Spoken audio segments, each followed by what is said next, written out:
Ladies and gentlemen, I hope you all are having a beautiful Wednesday, and I hope that you are ready for another edition of Kinetic Aesthetic and another time for some media reviewing. Ladies and gentlemen, boys and girls, Mr. and Lady viewing at home, I am Germ. I am your hostess with the mostest, and today I wanted to take a look at the potentially biggest horror film to come out this year between this one and the Backrooms. I, of course, am talking about Obsession. This is the 2026 film, released last year, but released domestically in 2026 nationwide.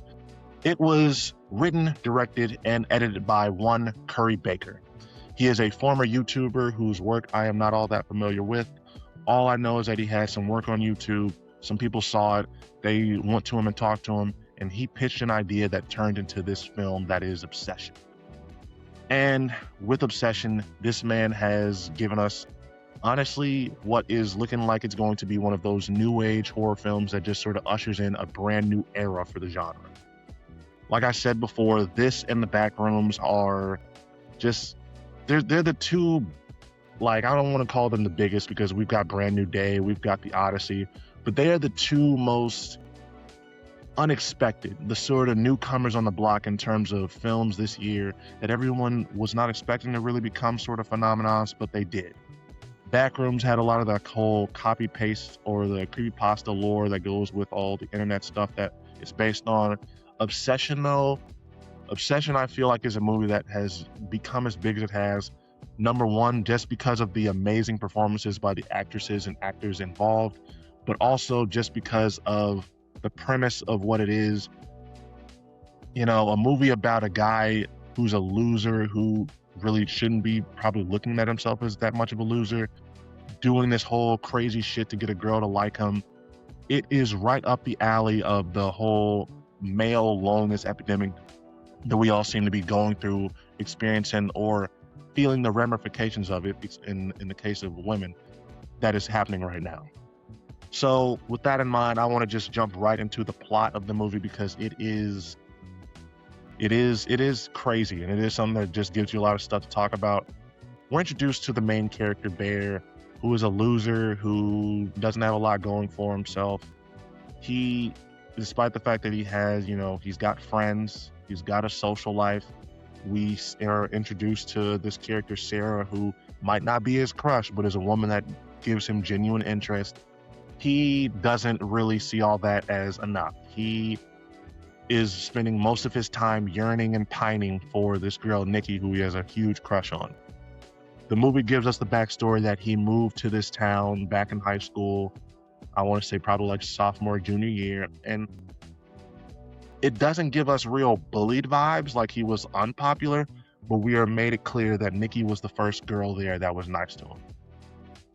And because of that, he develops this crush, and instead of him, really telling her how he feels and making, just trying to see where things go, he denies the chance when given to him to express his feelings and instead just makes a wish based off of the, supernatural MacGuffin item that the movie introduces. And after that is when the whole plot and the obsession whole part kicks in. Nikki becomes obsessed with him, and it's made very clear from literally the moment that it happens that something's not right with her. There's a very clear Nikki before the whole wish happens and after that you as the viewer are very obviously able to notice. Even Bear himself, as the movie hints at him being able to tell, but this guy is so I guess obsessed with his own loneliness, or obsessed with the only a way to cure his loneliness being to get Nikki. And just the whole, like I said, the whole woe is me. Bear is very much a woe is me, pity party-ass character. And it's because of these types of behaviors that we see him ignore those changes, just trying to make everything work. We see that this goes from him just being happy to have her around to where he takes full advantage. And that is basically the plot of the movie. We see that him having to deal with the repercussions, with the consequences of him making this wish, then him trying to, find ways to escape out of it, only for him to end up making his life, her life, and basically the lives of everybody involved with him worse. And it's right there that I will like sort of start to get into some of these characters, because just starting off with Bear, and I'll start off with his friend Ian as well, just the male perspectives on this movie. They are all terrible. They suck. Ian is terrible. Bear, especially so, fucking sucks. And I don't have an issue with them being these terrible people per se. I just sort of wish that the movie had introduced at least one other guy friend who wasn't a complete piece of dog shit. Because if you don't really pay attention to the movie, or really like, it can almost, if you don't have a lot of media literacy, come across as a men bad type of film. But I don't believe that is what the intention or what the director or the producers were going for. And I say that because there's just so many different points in this movie where Bear is just exposed as just this horrible human. For starters, let's take a look at the first instance where I was able to really just lose all sympathy or, ability to feel or just see myself in Bear at all. There's a scene where they are making out. This is after she had the wish. They are back in his house. She had already pretty much finessed herself into his bed, taking clothes off like they're going to sleep together. They start to make out and kiss. And there's this part where the real Nikki comes through for a second. She comes back to her senses, yells, "What the fuck?" Jumps back, damn near hits her head on the floor. And Bear's reaction, instead of just completely divorcing himself from the situation, sending her back home, he decides that not only is he going to let all of this sort of continue and sort of start to continue to happen, he sleeps on the floor. He allows himself, he doesn't handle it right. Instead of sleeping in the other room, he's sleeping on the floor next to her. He's just doing all of this wrong. And the movie just makes it clear he's only this way because he is so obsessed with this idea of of Nikki being the only girl that's going to be able to cure him of his loneliness or of his sadness. And again, this is a guy who has things going for him in his life. He is not pathetic. He is not somebody who is small, and I just mean small as in short. He is not fucking a weird looking guy, so he's got like physical deformities. Bear's a regular guy. He's just a regular guy who's so obsessed with getting what he wants in one specific way that he allows that to make him dismiss all these other good things that he has in his life, including a potential with Sarah, and which I'll get back into later. And so we go throughout the movie, we see that he and this obsessed personality version of Nikki get closer and closer. We even see that they start having sex, which is why the real first part of me seeing him as just an explicit villain happens, because it is very clear with the way the movie portrays this sex scene, and it's not like a prolonged one. It's just like honestly like 10-15 seconds. We see that they are doing the deed. Nikki is just laying there on her fucking back, and he's just clapping her shit. And so as he's clapping her shit, we just see that she's just sort of laying there with this blank, robotic expression on her face. And I'm gonna be honest with you, the scene it really reads like a rape scene. It's such a uncomfortable, this is not a real person that you have there. And it just sort of points to the fact, and this is another thing that this is another reason why I say you need to start to look weirdly at any man that sort of paints Bear in the light as anything other than a villain or downright evil. Because in addition to the sex scene, you've got the scene with her as she is barely like holding on to her consciousness, where the obsessive personality has went to sleep, so the real Nikki can sort of see through a little bit, and she's whispering to Bear like, "Hey, kill me, like just take me out, free me from this prison that I'm in." Because the way the movie like portrays the whole obsessed part of Nikki being taken over is that basically imagine that this guy has used this wishbone, this MacGuffin, to turn her into a living, breathing fuck doll. She is basically his little walking girlfriend who does whatever he wants. She is only worried about him, only obsessed with him. And not only is that weird, I'm sorry, just from my perspective, because I'm just not one that ever, Listen, if you are into the whole plastic, whole fuck doll, and that all idea of just that's how you get your rocks off, I'm not gonna judge you, but there's nothing attractive about that, and there's nothing that is even remotely cool about the idea of doing that with an actual human woman. But for Bear, this works because Bear is to the point now where when he hears the real Nikki coming through, begging to be killed so that she can be freed from the prison of being trapped in her own body, his response is, why is being with me that bad? Why is it that you don't want to be with me to the point that you have to die? And he just decides to leave her like that. And it's at that point where there's no redeeming quality left that's going to make up for the choices that he makes, for the way that he goes about himself in this movie. Because I'll give the grace of when the movie starts off and he initially makes the wish, you are led to believe that he doesn't believe that it's actually going to happen. He thinks it's bullshit. It is not until that scene where you see it where we really start to get to the realization he doesn't care about that. He doesn't necessarily give a damn. He only is even like entertaining the idea of getting rid of the wish or stopping it because she's too extreme. He doesn't even want to change the wish. That's really how it makes a scene. When he initially makes a call to the number that's on the back of the packaging for the wishbone, he doesn't talk about just completely canceling the wish. He wants to just change the wording so he can make it less intense.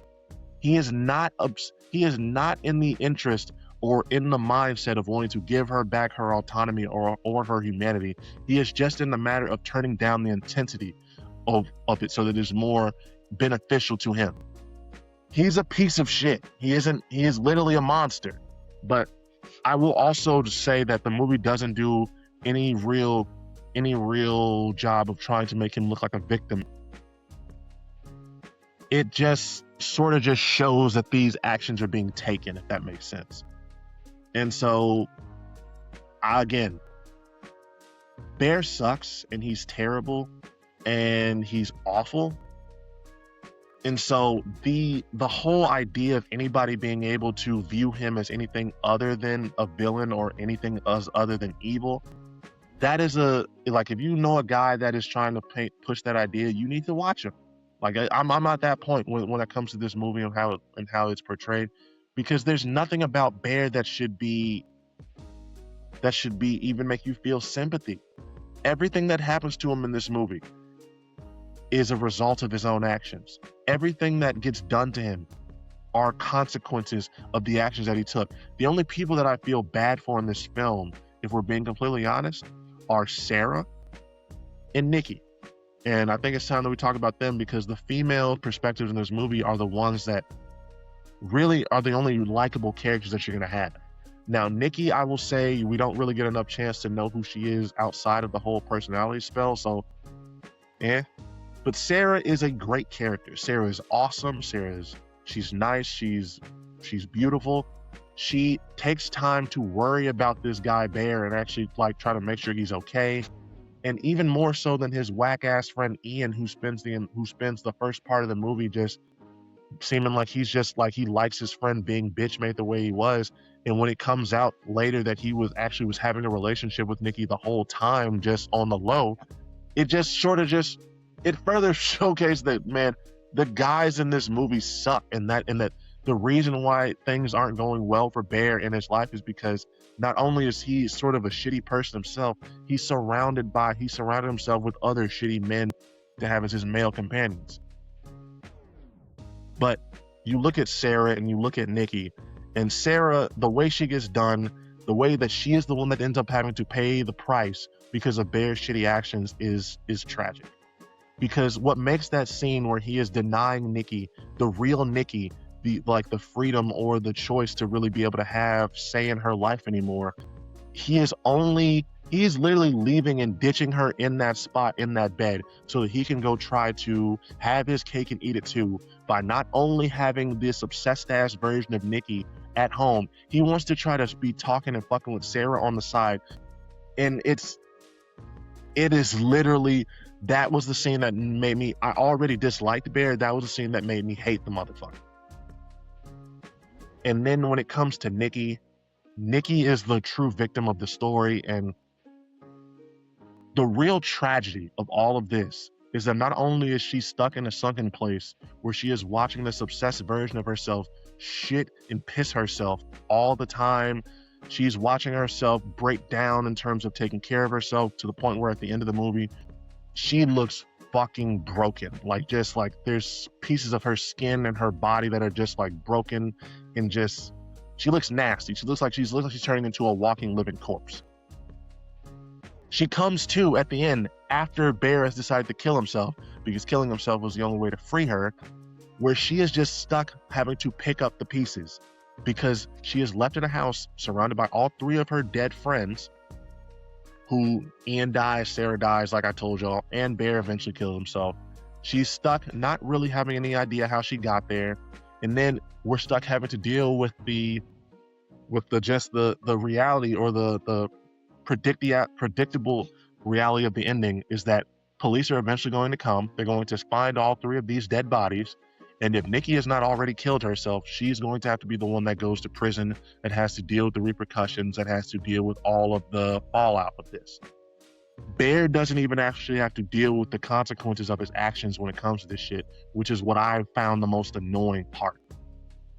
And so, all in all, for a score, I'm going to give this a 9 out of 10.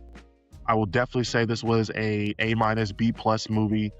Like I said, the main things that I didn't like are just the complete lack of any positive males in this movie. Like, they all fucking suck. Although maybe that's just part of what the messaging was behind the film with Curry Baker. I am not sure. And I just don't like that Nikki is the only one that's gonna have to deal with all this shit in the end. But when it comes to it overall, just the actual filmmaking behind it and everything, this was an amazing film. There's so many different spots in it where I was like having to rewind because I was just noticing shit that was happening. There's a lot of different scenes where Nikki is there and she's not. I'm not going to even mention the scene where she is. There's a scene where she is watching this nigga sleep in the corner of the room. And when I tell y'all, I was watching the scene happen for like 2 good fucking minutes, and I didn't even peep that she was there, only for her to creepily come out of that fucking corner. Indy Navarrete deserves the awards that she is going to be nominated for this film. She deserves them. She did a great fucking job, because I was not scared by anything other than just the way this girl could just pop out of nowhere in this movie. But outside of that, man, the cinematography was great. I thought they did a good job with the music and everything. For a movie that didn't seem to have that big of a budget, they did their fucking thing with the shots that they had in this, and just the way that they were moving that camera around. And again, performances of Bear, of what was his name? I think it was Michael Johnson. Yeah, Michael Johnson and Indy Navarrete. Both of them did amazing jobs. In Johnston's case, listen, y'all, I've been going over how much I hate Bear for this whole review, so you should be able to tell right now he did a really good fucking job playing that role. And listen, man, there's a reason Kevin Feige and Marvel Cinematic Universe went and scooped up Indy Navarrete right like this year. There's a reason. They saw Obsession, they saw the talent, they saw the skill, and they knew what they needed to go get for their MCU. I don't blame them. She is definitely going to be one of those ones, because if this movie was any indication, she's going to have a hell of a career ahead. But those are all of my thoughts on the movie Obsession. Curry Barker did. Yeah, I think I've been saying Baker the whole time. It's Curry Barker, so I apologize, Mr. Curry. But he did a really good job on this film. He has another one that is coming out, I believe, next year. I believe, what's that movie supposed to be called? Hold on. That one is going to be called Anything But Ghosts. I believe it's supposed to be another horror film, but I am not entirely sure. But if anything like Obsession in terms of quality, it's going to be a must watch. So those are my thoughts on Obsession. Those are my thoughts on Bear. He's a piece of shit. You know, guys, like, listen, seriously, I just want to say this again. If you are somebody, or somebody you know, is of the opinion that Bear is not a villain or that there's any type of redeemable quality about him, sit that man down and have a talk, because he ain't right in the head.